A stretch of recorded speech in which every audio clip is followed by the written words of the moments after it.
vỏ thân chuối, cán những cái giấy mà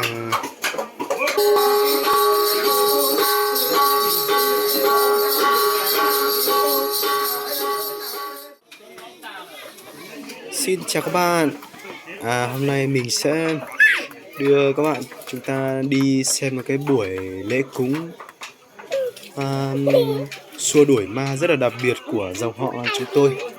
Đấy thì đây chỉ là một cái sự kiện lễ cúng thông thường các bạn nhé. Thì cái lễ cúng này là được tổ chức tầm khoảng 3 đến 4 năm một lần.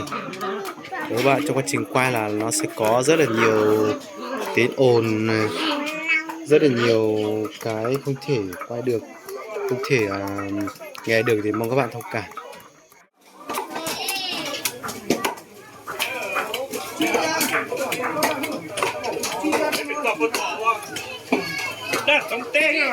Rồi con nào rồi? Mình có tử nó. Tử nó, gớm có tử nó. Đã được bắt vào cho nó con á. Thủ ua đi. Tao con á.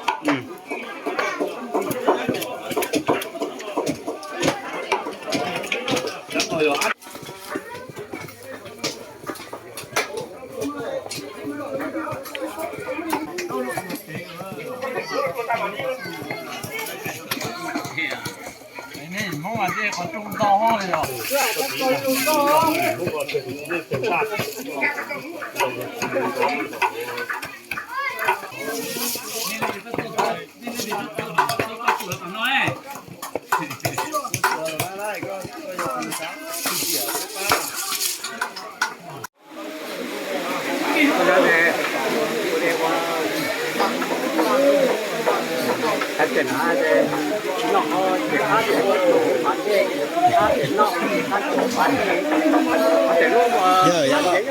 Cậu tôi plau tủ nhiệt cũ để bây giờ. Cậu tôi plau tủ nhiệt cũ của nó bây giờ. Chỉ cản lê ở đó, giờ chỉ cản lê cái nhiệt cũ ở. Không cho được cái cái chỗ mà tôi chỉ to xe cái đường chỉ sang chỉ to tiền để nó to thế. Tại nó có là con đây, hay nó không nhà là bà tiếp tục có nhiều mấy hỏi nhiều chỗ trong nữa.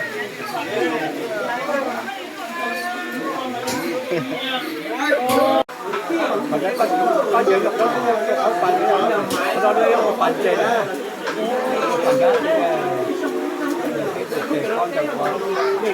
con giờ nước nghèo rồi bây giờ còn cái đó mà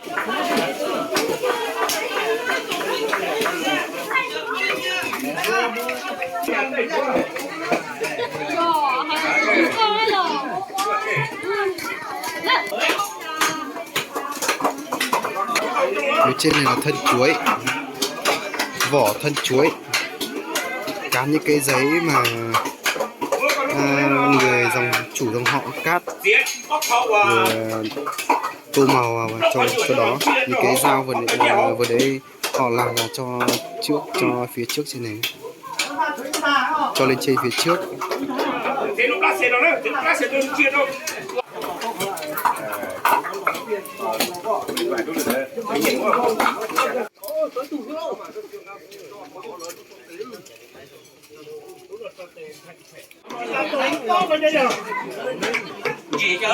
Gì chứ? Con tiền đi. Con phải tung đâu? Tao tung tiền. Con tiền chưa? Đấy tiền gì tung cho con không? Tung thôi. Tung mà có tiền ít rồi.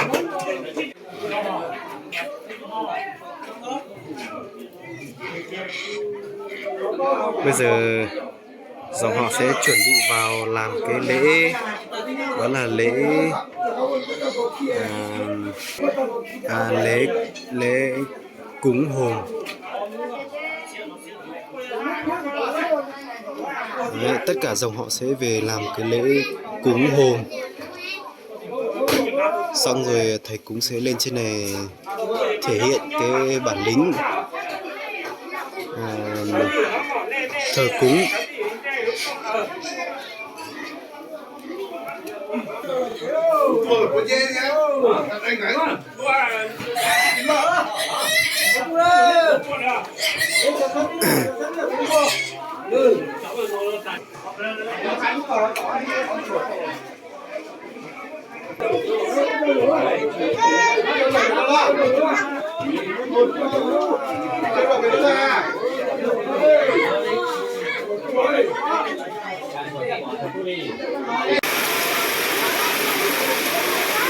宝贝，到你了，到我。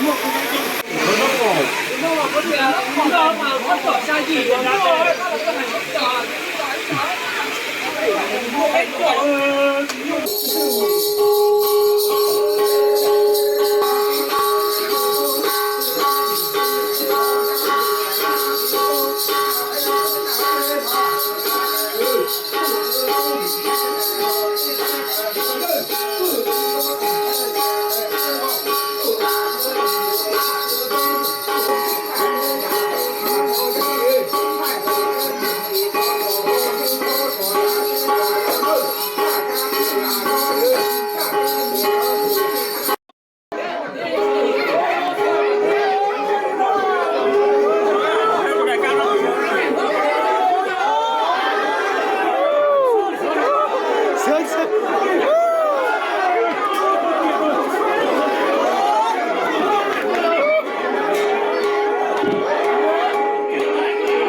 Như tàu vậy nó to hồ nó to kìa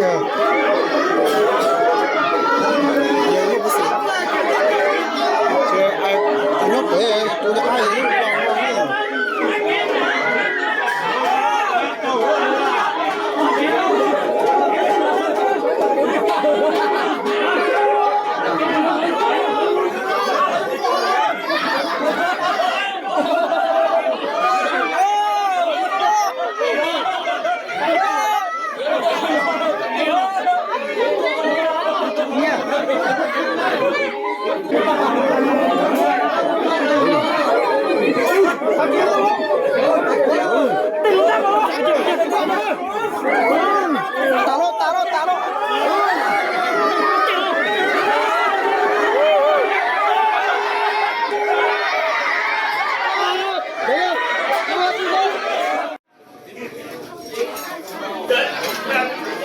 Giờ đi có xả ra đến chỗ sao chỉ quy tụ ơi.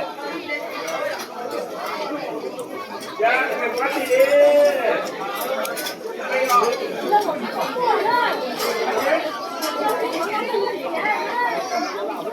Vừa rồi, đầu đó chín này cho con đĩa đấy à? Như nào? Như nào? Tu. Hai con đĩa đấy không à? Không phải đâu, không phải đâu. Nó cái con đĩa